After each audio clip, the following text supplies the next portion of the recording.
தற்போது நாம் பார்த்து கொண்டிருக்கும் காட்சிகள் இமாச்சல பிரதேசத்தின் குலு மற்றும் சிம்லா மற்றும் ராம்பூர் ஆகிய மாகாணங்களில் நடைபெற்ற அகோரமான காட்சிகள். அந்த கிளவுட் பர்ஸ்ட் என்ற கூறப்படுகிற மேக வெடிப்பு குறுகிய காலத்தில், அதாவது குறுகிய காலத்தில் திடீர் பலத்த மழை பொழிவு பெய்யக்கூடியதான் கிளவுட் பர்ஸ்ட் என்று கூறுவார்கள். அதாவது நீங்கள் சொல்ல வேண்டும் என்றும் தெளிவாக சொல்ல வேண்டும் என்றால் மிகப்பெரிய மழை பொழிவு ஒரு குறிப்பிட்ட நேரத்தில் இப்பொழுது நீங்கள் பார்க்கலாம் 10 நிமிடங்கள் பெய்த மழை பொழிவு தான் இருந்தது. 10 நிமிடங்களிலே அங்கு பாதிக்கப்பட்டவர் சொல்வது என்றால் 10 நிமிடங்களில் நாங்கள் 10 ஆண்டுகளாக சம்பாதித்த சொத்துக்கள் எல்லாத்தையும் இழந்து விட்டோம், 10 ஆண்டுகள் பின்னோக்கி சென்று விட்டோம்.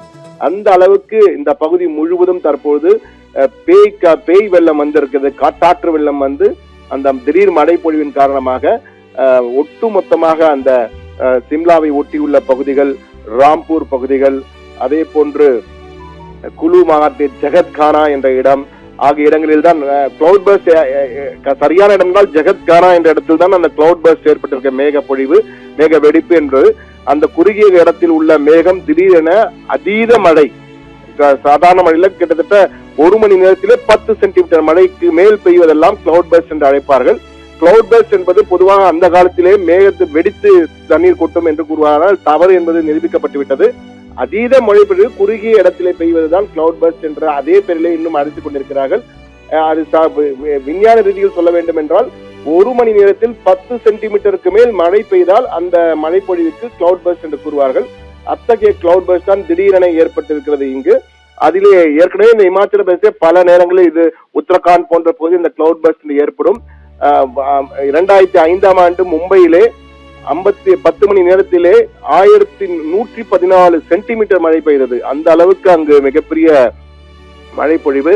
அதே போன்று இமாச்சலத்தையே திருப்பி போட்டிருக்க இந்த மழை பெய்தால் கார்கள் எல்லாம் எப்படி புதைந்திருக்க சேரும் சகதியுமாக அந்த மழை அடித்து மழைநீர் காட்டாற்று வெள்ளம் போல அடித்து வந்ததிலே பல வாகனங்கள் பாதிக்கானால் நல்வாய்ப்பாக எந்த உயிர் சேதமும் ஏற்படவில்லை, யாருக்கும் காயம் ஏற்படவில்லை, எல்லோருமே பாதுகாப்பாக இருந்து விட்டார்கள்.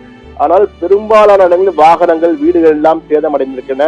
வாகனங்கள் எப்படியெல்லாம் மண்ணுக்குள் புதைந்திருக்கின்றன என்பதை பார்க்கலாம். வீடுகளுக்கு எல்லாம் சகதியும் சேருமாக நீங்கள் பார்க்கலாம் எந்த அளவுக்கு அந்த நீர் உள்ளே சென்றிருக்கிறது என்பதை நம்மால் பார்க்க முடிகிறது.